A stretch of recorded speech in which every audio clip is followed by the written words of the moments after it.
दोस्तों आज की इस वीडियो में मैं आपको बताऊंगा कि कैसे, अगर आपको देखिए कोई फोटोग्राफी का शौक है, आप फोटो वगैरह क्लिक करते रहते हैं मोबाइल से या फिर वटेवर जो भी आपके पास डीएसएलआर वगैरह है तब, और तो कैसे उन इमेजेस को या वीडियो को आप शटरस्टॉक वेबसाइट पे अपलोड करके अपना एक इनकम का स्ट्रीम जनरेट कर सकते हो। ऐसा मैं इसलिए कह रहा हूँ क्योंकि देखिए मैं ब्लॉगिंग करता था और जब भी ब्लॉग बनाने के लिए जाता हूँ तो कोई भी एक अच्छी चीज़ दिखती है मैं उसका फ़ोटो खींच लेता हूँ। और ऐसा मैं इसलिए नहीं करता हूँ कि मुझे वो शटरस्टॉक पे अपलोड करनी थी, और मुझे फ़ोटोग्राफी का शौक़ है। मतलब मैं जब फ़ोटो खींचता हूँ तो मेरा खुद का मन करता है कि हाँ ये चीज़ अच्छी है, मुझे इसका फ़ोटो खींचना है, तो मैं फ़ोटो खींचता रहता हूँ, फिर चाहे मेरे पास मोबाइल हो या फिर कैमरा हो। फ़िलहाल मेरे पास कोई डीएसएलआर ऐसा कोई कैमरा नहीं है, तो कभी कभी ऐसा भी लगता है कि मेरी इमेज इतनी अच्छी नहीं है, ये फ़ोटो जो है वो इतना अच्छा नहीं है। और फिर मैंने एक दिन पढ़ा कि यार शटरस्टॉक वेबसाइट पे कंटेंट बिकता है और अपलोड होता रहता है, और जो लोग मतलब कोई ना कोई तो इसको अपलोड करता होगा ना, तो अपनी इमेजेस को मैंने सोचा कि सिस्टम पे पड़ी हुई हैं इनको अपलोड किया जाए। तो आज के इस वीडियो में मैं आपको वही चीज़ बताऊंगा कि कैसे शटरस्टॉक पे आप अपना अकाउंट बना के अपनी उन इमेजेस को अपलोड करेंगे। और इस बात की मैं गारंटी नहीं दे रहा हूँ यार कि ये बिकेंगी ही बिकेंगी, लेकिन खैर आपके सिस्टम में पड़ी हुई इमेजेस फिर भी क्या हो रहा है, कुछ भी नहीं हो रहा है ना, तो कुछ ना होने से अच्छा है ना कि उनको कहीं ना कहीं काम पे लगाया जाए। तो चलिए आपको सिस्टम पे बताता हूँ अब मैं कि किस तरीके से शटरस्टॉक पे आप अपना अकाउंट बनाएंगे और अपनी उन इमेजेस को अपलोड करेंगे। अभी बैकग्राउंड में कहीं ना कहीं थोड़ा सा नॉइस हो रहा है, मुझे नहीं पता आपको वीडियो में सुनाई दे रहा है या नहीं सुनाई दे रहा, थोड़ा कंस्ट्रक्शन का काम चला हुआ है तो उसको एडजस्ट कर लीजिएगा। चलिए कंप्यूटर स्क्रीन पे चलते हैं। तो यहाँ पे आपको shutterstock.com ओपन कर लेना है। इस तरह से ये वेबसाइट है। आप अगर पहले यूज़ कर चुके हैं शटरस्टॉक तो आपको पता ही है। और यहाँ पे सीधे आप नीचे चले जाइए फुटर में, यहाँ पे देखिए सेल योर कंटेंट लिखा हुआ है। अब यहाँ पे आपको क्लिक कर देना है और इसके बाद यहाँ पे आपको लॉगिन कर लेना है। लॉगिन करने से पहले देखिए कुछ इन्होंने हाईलाइट की हुई चीज़ें कि share your work and start earning और क्रिएट सबमिट गेट पेड, और रेफ़र भी आप कर सकते हैं। रेफ़र आप आजकल हर चीज़ में रेफरल जुड़ा हुआ है, तो यहाँ पे आप रेफ़र भी कर सकते हैं किसी को। और नीचे और बहुत सारी चीज़ें लिखी हुई हैं कि कुछ टूल दे रहे हैं हम जिनकी मदद से आप जो है वो एक्सप्लोर कर सकते हो चीज़ों को, आप इनकी कम्युनिटी ज्वाइन कर सकते हो। खैर इन चीज़ों पे अभी नहीं जाते हैं, आपको सीधा बताता हूँ कि करना क्या है। आपको सबसे पहले यहाँ पे साइन अप कर लेना है। अगर आपका कोई अकाउंट नहीं है शटरस्टॉक पे तो आपको साइन अप कर लेना है। कुछ इस तरह से ये फॉर्म खुलता है, community and start selling in seconds. यहाँ पे आपको फुल नेम डाल लेना है। देन आपको यहाँ पे एक डिस्प्ले नेम डालना है कि जो भी आपका, जैसे यूज़र नेम आप फेसबुक या कहीं पे भी रखते हैं अपना यूज़र नेम, वैसे रख लेना है। ईमेल एड्रेस, आप कौन सा ईमेल एड्रेस जो है वो शटरस्टॉक के साथ एसोसिएट करना चाहते हैं वो आप यहाँ पे एंटर कर दीजिएगा, और पासवर्ड अपना सेट कर दीजिएगा, तब उसको नेक्स्ट कर दीजिएगा। नेक्स्ट करने के बाद आपको कुछ देखिए यहाँ पे मेरा अकाउंट जो है वो मैंने लॉगिन कर लिया है। कुछ इस तरह से आपको इंटरफेस खुल जाएगा। आप फिर से मैं नीचे प्रेफर करता हूँ, मैं यूआरएल नहीं जाता हूँ, मैं नीचे फुटर में जहाँ पे ये सेल योर कंटेंट लिखा हुआ है मैं हमेशा वहीं से ही क्लिक करके यहाँ पे पहुँचता हूँ। अब जब यहाँ पर आप पहुँच जाते हैं तो ऊपर देखिए अपलोड का बटन है और साइड में होम, अर्निंग, पोर्टफोलियो, इनसाइड लिखा हुआ है। तो खैर अभी आपने मान के चलिए कि कोई इमेज अपलोड नहीं की हुई है। अपलोड पे क्लिक कर देते हैं। अब यहाँ ये कह रहा है कि drag and drop your file here, और किस फॉर्मेट में आपकी इमेजेस जो हैं वो या वीडियो आपके होने चाहिए। इमेजेस मस्ट बी ईपीएस और जेपीजी फॉर्मेट, और वीडियो मस्ट बी एमओवी और एमपी4 फॉर्मेट इसमें होने चाहिए। और मैंने यहाँ पे more images and video requirement, तो इमेजेस की रिक्वायरमेंट अगर मैं पढ़ लूँ यहाँ से तो इन्होंने कहीं ना कहीं ये लिखा हुआ था कि आपकी जो इमेजेस है मिनिमम 4 मेगापिक्सल्स होनी चाहिए। तो what are the technical requirement for images, और जेपीजी या टिप फॉर्मेट, ये आप यहाँ से चीज़ें पढ़ लेना, लेकिन मिनिमम आपकी इमेजेस जो है वो 4 मेगापिक्सल, हाँ all images must be at least 4 megapixel, और इससे ऊपर जो है वो हो सकते हैं। ये कंडीशंस जो हैं वो आप पढ़ लीजिएगा। और इसके बाद अब यहाँ चलते हैं, कोई इमेजेस मैं ढूंढ लेता हूँ, और ये मेरा एक फ़ोल्डर है, इसमें मेरी इमेजेस पड़ी हुई हैं।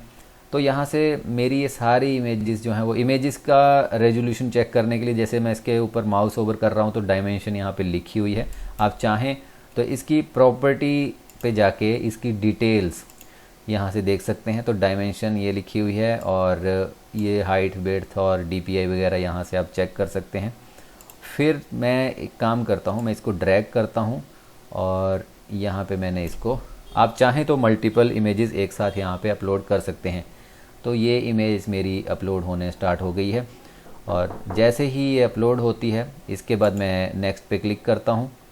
और नेक्स्ट पे क्लिक करने के बाद आपको ये जो चेक बॉक्स आ रहा है इसके ऊपर, इसको आपको क्लिक करना है। और फिर यहाँ पे देखिए राइट साइड में इसके कीवर्ड सेलेक्ट करने हैं।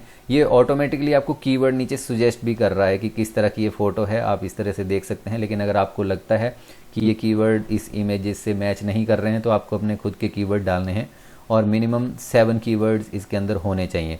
तो मैं फ़िलहाल यहाँ से ही सिलेक्ट कर लेता हूँ।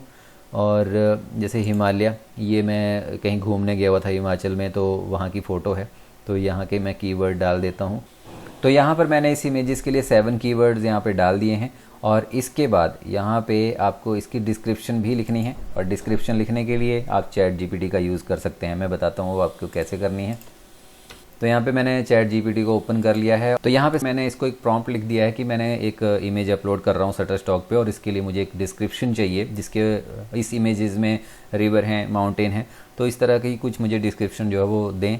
तो मैंने यहाँ पे क्लिक किया और इसने मुझे जो है वो डिस्क्रिप्शन दे दी है। तो यहाँ से मैंने शुरू की 2-3 लाइनें उठा लेता हूँ, ज़्यादा नहीं उठा रहा हूँ, इसने तो बहुत ज़्यादा लिख दिया है लेकिन इतनी मुझे चाहिए नहीं। और मैं जाता हूँ अपने इस पे डिस्क्रिप्शन में, और यहाँ पर इसने लिखा हुआ कि राइट एटलीस्ट 5 वर्ड्स, लेकिन मेरे पास तो 3-4 लाइनें हैं तो मैं लिख सकता हूँ उनको। मिनिमम जो है वो 200 कैरेक्टर तक लिमिट है, तो उससे आप ज़्यादा आप नहीं डाल सकते। तो मैंने यहाँ पे कुछ कैरेक्टर जो हैं वो काट दिए हैं। कैटेगरी 1 आपको देखना है कि ये इमेजेस किस से रिलेटेड हैं, किस कैटेगरी से है। तो यहाँ पर वाइल्ड लाइफ, आर्ट, बैकग्राउंड, मैं यहाँ पे नेचर को सिलेक्ट कर देता हूँ। और इसके बाद लोकेशन ऑप्शनल है, वो आप रहने दीजिए, बाकी कुछ चीज़ें और लिखी हुई हैं वो भी अभी इग्नोर करते हैं। और उसके बाद मैं सबमिट पे क्लिक कर देता हूँ। और ऊपर इमेज टाइप इन्होंने ऑलरेडी सेलेक्ट की हुई है, फ़ोटो है, क्योंकि इलुस्ट्रेशन नहीं है। इलुस्ट्रेशन तब है जब आप कोई खुद से ड्राइंग या जैसे पेंटिंग वगैरह करते हैं इलुस्ट्रेटर में, तो वो आपके काम आने वाली है तब। और यूजेस मैं इसको कमर्शियल का दे रहा हूँ, और यहाँ से इसको मैं सबमिट कर देता हूँ। अब ये मेरी इमेज सबमिट होना स्टार्ट हो गई है, और ये कुछ लोडिंग हो रही है यहाँ पे। तो अगर आप ऊपर देखेंगे तो पेंडिंग टैब, ऊपर ये टैब बने हैं सबमिट, पेंडिंग, रिव्यूड, तो ये पेंडिंग में चली गई है। अब इसको रिव्यू किया जाएगा, देखा जाएगा कि इसमें कोई प्रॉब्लम तो नहीं है, और उसमें 1-2 दिन लग जाते हैं। यहाँ पे लिखा हुआ है कि your pending item will be reviewed within 5 डेज़, और we will let you know when they will reviewed. तब आपको एक मेल आ जाती है, या फिर आप यहीं पर आके इसको चेक कर सकते हैं कि आपकी इमेज रिव्यू हो चुकी है या नहीं हो चुकी है। अब यहाँ पे मैं दिखाता हूँ, ऑलरेडी मैंने कुछ इमेजेस यहाँ पे अपलोड की हुई हैं जो कि रिव्यू हो चुकी हैं, और इन पे ग्रीन टिक लिखे हुए हैं, जो कई अप्रूव हो चुकी हैं, कई पे लिखा हुआ है कि एलिजिबल फॉर डेटा लाइसेंसिंग। अभी इतना डीप में जाके मैंने भी इस चीज़ को नहीं देखा है, और डेटा लाइसेंसिंग का मतलब है कि ये एलिजिबल है कि आप इसको जो है वो बेच सकते हैं। अब डिपेंड करता है कि कोई इसको कब डाउनलोड करता है, इस बात की कोई गारंटी नहीं है कि आपकी इमेजेस डाउनलोड होगी ही होगी, और मतलब किस्मत है आपकी, आप ट्राई कर सकते हैं। यही मैं आपको इस वीडियो के माध्यम से बताने जा रहा हूँ कि फ़िलहाल सिस्टम में इमेजेस रखोगे क्या फ़ायदा होगा, कम से कम आप यहाँ रखोगे तो चांस तो है ना, और लॉटरी भी उसी की लगती है अगर आपने टिकट खरीदी हो।